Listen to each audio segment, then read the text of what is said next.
주님께서 여러분과 함께 또한 사제의 영과 함께 요한이 전한 거룩한 복음입니다. 주님 영광 받으소서. 그때 요한이 자기 제자 두 사람과 함께 서 있다가 예수님께서 지나가시는 것을 눈여겨보며 말하였다. 보라, 하느님의 어린 양이시다. 그 두 제자는 요한이 말하는 것을 듣고 예수님을 따라갔다.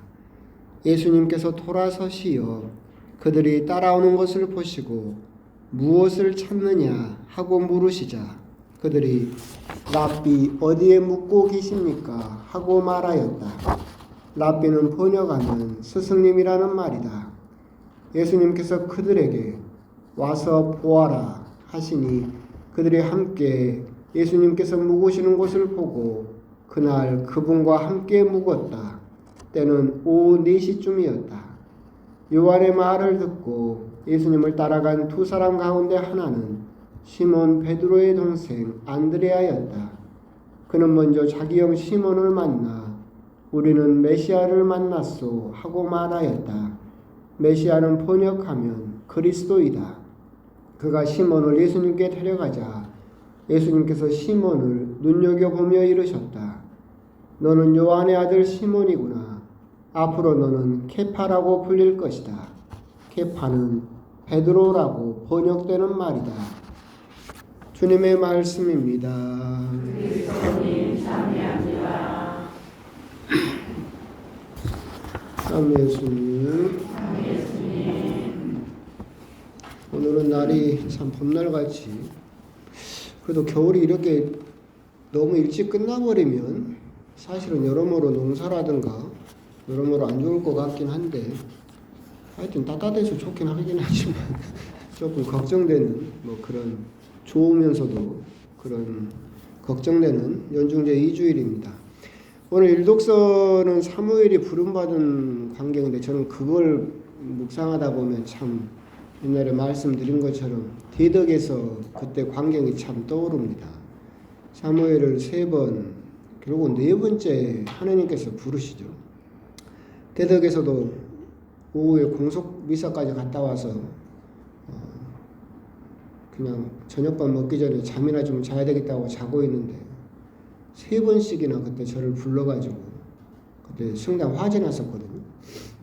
근데 그 화재를 초기에 발견해가지고 성당에 홀라당 타버리는 것을 막았는데 그때 참 그 당신 집 불나니까 하나님이 얼마나 마음이 급했는지 자고 있는 저를 3번씩이나 계속해서 일어나가지고 둘러보고 또 잘 나가면 또 부르고 잘 나가면 또 부르고 해가지고 성질나서 일어나가지고 에이 못 자겠다 했다가 성당을 그렇게 막았던 그 광경이 떠오르는 참 그런 개인적인 감흥이 있는 일독서였다라는 개인적인 생각입니다. 오늘 복음은 이제 여러분도 아시는 바와 같이 결국 주제는 하느님의 어린 양에 초점을 맞추고 있습니다. 세례자 요한이 근데 생각을 해보면 예수님하고 세례자 요한을 비교를 하면 세례자 요한은 금수저입니다. 떠오르는 라이징 스타였죠. 그러니까 아버지도 성전에 봉헌하는 레이지파의 사제였고 그리고 사람들도 다 알죠. 성소에서 하느님을 만나서 아버지가 입이 닫혔다. 그리고 이 아이가 태어날 때 이 아이의 이름은 요한이라고 하면서 지가리에 입이 열리면서 사람들이 뭐라고 했다라고 복음에 적어져 있느냐면 저 아기는 커서 어떤 사람이 될까 궁금해했다라고 복음은 전하고 있죠. 즉 세례자 요한은 태어날 때부터 주목받던 사람이죠. 그리고 자기가 광야에서 이렇게 세례를 선포하고 막 할 때 수많은 사람이 몰려들었던 어떻게 보면 금수저라고 뭐라고 해야 되나 하여튼 그런 인기 있는 사람이었는데 거기에 비교하면 예수님은 듣보잡이죠. 아무도 알 수가 모르고 이름도 모르고 출신도 모르고 그런 기대도 하지 않았던 그런 흙수저라고 볼 수도 있을 겁니다. 그런데 사람들로부터 그렇게 태어나기 전부터 기대를 받고 있던 이 세례자 요한이 예수님을 향해서 보라 하느님의 어린 양이시다라고 하면서 예수님의 정체를 이제 드러내기 시작했다라고 하는 것이고, 그것을 보고 세례자 요한을 따르던 제자 중에 2명이 예수님을 따라갑니다. 라비 어디 묵고 계십니까?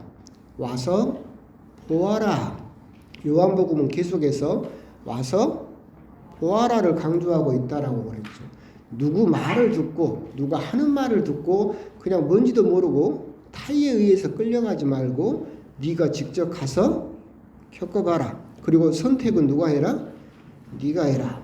그래서 2명이 예수님을 따라가서 예수님과 이야기를 하고 머물게 되죠.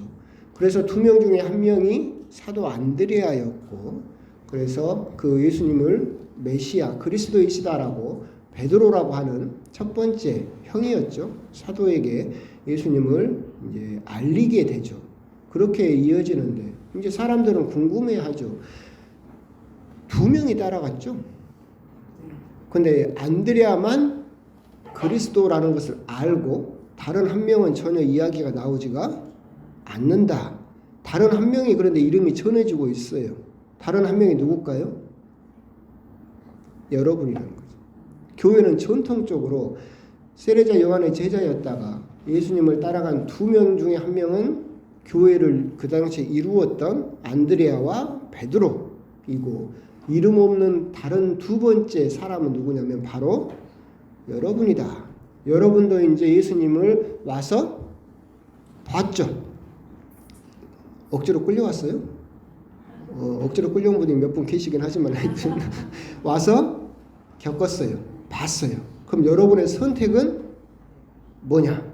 이걸 이제 오늘 복음은 물어보고 있는 것이고, 여러분 역시도 사도 안드레아와 같은 선택을 할 것인지, 아니면 끝까지 이름도 남기지 않고 사라져버린 그 사람처럼 사라질 것인지, 그거 선택은 우리의 몫이다 라고 하는 것도 오늘 복음에서 우리들에게 묵상을 하도록 초대하고 있는 큰 줄거리다 라고 생각할 수 있을 겁니다.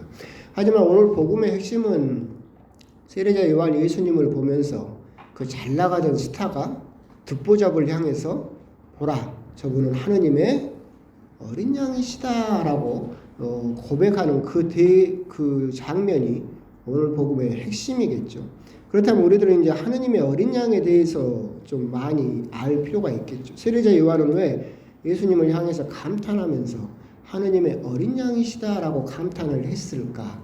하느님의 어린 양에 들어있는 구약의 정점, 핵심은 크게 3가지로 요약할 수 있습니다. 주보에 있는 것과 같습니다. 첫 번째는 여러분들이 출애굽에서 보셨던 것과 같이 출애굽의 어린 양의 피죠. 그때 사용되었던 어린 양이죠. 모세가 이제 이집트에서 탈출을 할 때 10번째 재앙이 맞배를 치겠다 하나님께서 그러셨고, 그런데 그 죽음의 천사를 피하려면 1살 이하의 양이나 염소를 잡아서 그 피를 문설주에다 바르면 죽음이 거르고 지나가겠다. 과월이죠. 그 파스카라고 그러는데, 그때 즉 죽음이 거르고 가게 하는 어린 양의 피, 이게 하느님의 어린 양에 들어있는 첫 번째 표상이죠. 즉 동물이었던 어린 양의 피를 문설주에다 발라서 죽음이 한 번 거르고 지나갔는데, 이제 여러분들은 동물 어린 양이 아니라 무슨 어린 양을 잡아버렸어요? 하느님의 어린 양을 잡아버렸죠.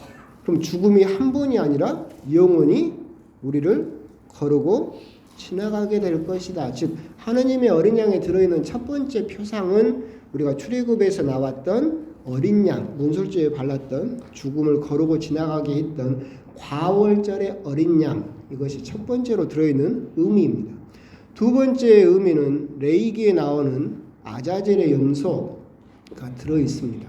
레위기라든가 이렇게 쭉 보게 되면 대속죄일, 욤키푸르라고 하는 대속죄일에 사제들은 이렇게 나와서, 그리고 이스라엘 모든 군중은 나와서 앞에 염소를 한 마리 세워둡니다. 그럼 자기 죄를 그 염소한테 다 뒤집어 씌웁니다.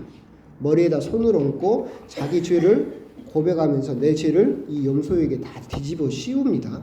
모든 군중의 죄를 염소가 다 뒤집어 쓰고 혼자 사막으로 쫓겨가서 죽습니다.